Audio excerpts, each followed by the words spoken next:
नमस्कार दोस्तों, Bharat selection wing लखपड़ाबाग Barabanki के ऑफिशियल चैनल पर आप सभी का स्वागत है। डिक्टेशन रामधारी गुप्ता, पत्रिका संख्या 1, प्रतिलेखन संख्या 7, स्पीड 80, स्टार्ट होगा 5 सेकंड बाद।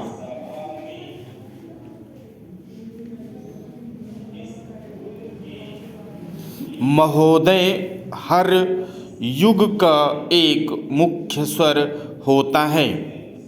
आधुनिक युग में विज्ञान और प्रौद्योगिकी का स्वर सबसे मुखर है।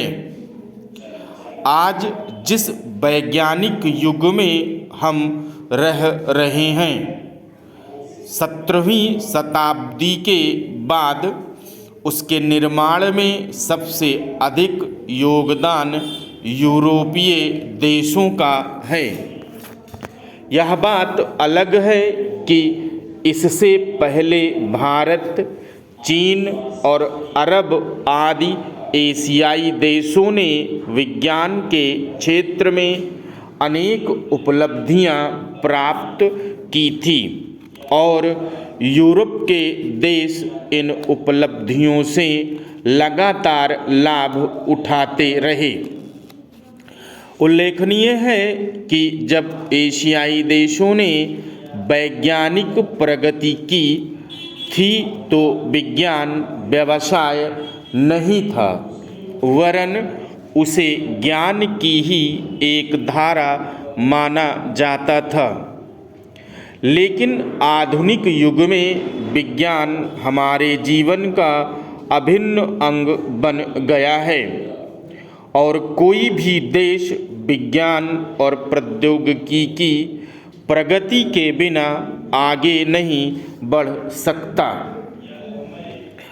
स्वतंत्रता से पूर्व ब्रिटिश शासन काल में अंग्रेजी न केवल शासन की भाषा थी, बल्कि ज्ञान विज्ञान की व शिक्षित व संपन्न समाज की भी भाषा थी।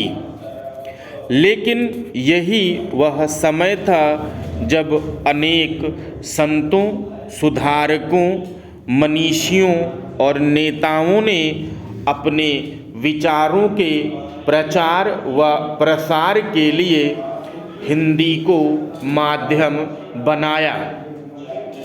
अपनी दूरदर्शिता के कारण उन्होंने ऐसी भाषा को अपनी भावधारा के प्रचार का साधन बनाया जो सारे देश में बोली और समझी जाती थी। उन्होंने उल्लेखनीय स्थिति है कि हिंदी को देश की संपर्क भाषा और ज्ञान विज्ञान की भाषा के रूप में अपनाने का समर्थन करने वालों में अधिकांश अहिंदी भाषी थे।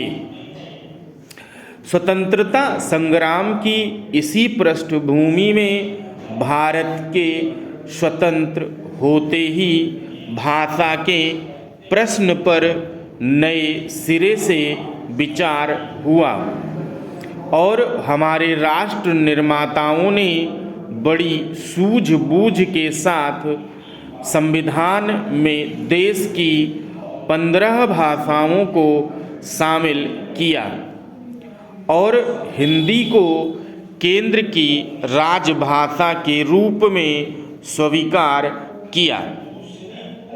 इससे स्पष्ट है कि देश का शासन देश की भाषाओं में ही चलाए जाने के संबंध में नीति निर्धारित कर दी गई।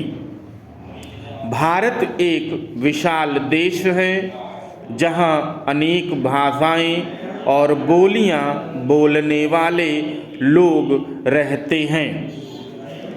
विभिन्न धर्मों, संस्कृतियों और विश्वासों के लोग यहाँ सदा से मिलजुल कर रहते आए हैं और सदियों से हमारी यह मिलीजुली संस्कृति इस देश को एक सूत्र में बांधे हुए है।